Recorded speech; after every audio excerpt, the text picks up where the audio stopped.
मुझे सच में लगता है कि अब समय आ गया है कि हम उस लक्ष्य पर फिर से ध्यान केंद्रित करें। अब यही वह जगह है जहां मैं आता हूं और कल जो हुआ उसके बारे में थोड़ा-सा बात करता हूं। मुझे लगा कि हमारे सीईओ ने उस एसईसी मामले में जो हुआ उसके बारे में खुलकर ईमानदारी से और पारदर्शिता के साथ बात की।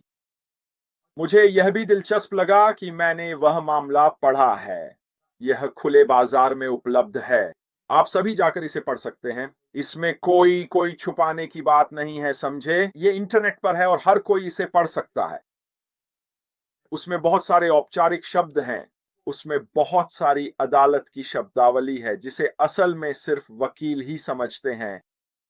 और हमारे सीईओ का सामने आकर पूरी ईमानदारी से बताना कि उनके साथ क्या हुआ, उन्हें क्या करने की अनुमति है और हम बिना किसी पाबंदी के आगे कैसे बढ़ रहे हैं, वाकई में हमारे कंधों से बोझ हटने जैसा है। वो उसी काली घटा का हिस्सा है ना? ये जानना कि हमारे सीईओ अभी भी नेतृत्व कर रहे हैं, वे अब भी जिम्मेदारी संभाले हुए हैं, वे सिर्फ नाम के लिए नहीं हैं और कोई और कंपनी नहीं चला रहा है। नहीं नहीं नहीं, कल ऐसा कुछ नहीं कहा गया था। मैं वही दोहराऊंगा जो उन्होंने कहा।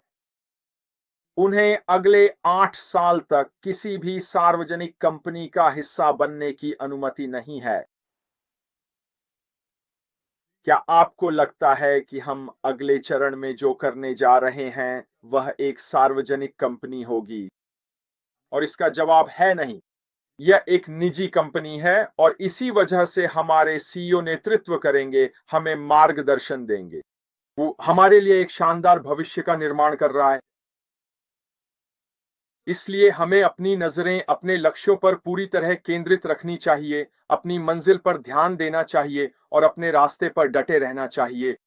मैं पिछले 2 सालों से यही शब्दावली इस्तेमाल कर रहा हूं कि मैं चाहता हूं आप सब मेरे साथ इस रास्ते पर बने रहें, ताकि जब हम आगे बढ़ें तो हमें अपनी वफादारी, ऐश मुफारेह पर अपने विश्वास और उनके प्रयासों के साथ हमारी एकजुटता का पूरा लाभ मिले और हम फिर से एक बार उस शुरुआती लाइन पर खड़े हों ताकि आगे बढ़ सकें। उन्होंने पुराने व्यवसाय के बारे में बात की, उन्होंने ऑन पैसिव के बारे में बात की। उन्होंने बताया कि वह साधन अब पूरी तरह खत्म हो चुका है, वह टूट चुका है। क्या वह अब भी मौजूद है? हाँ,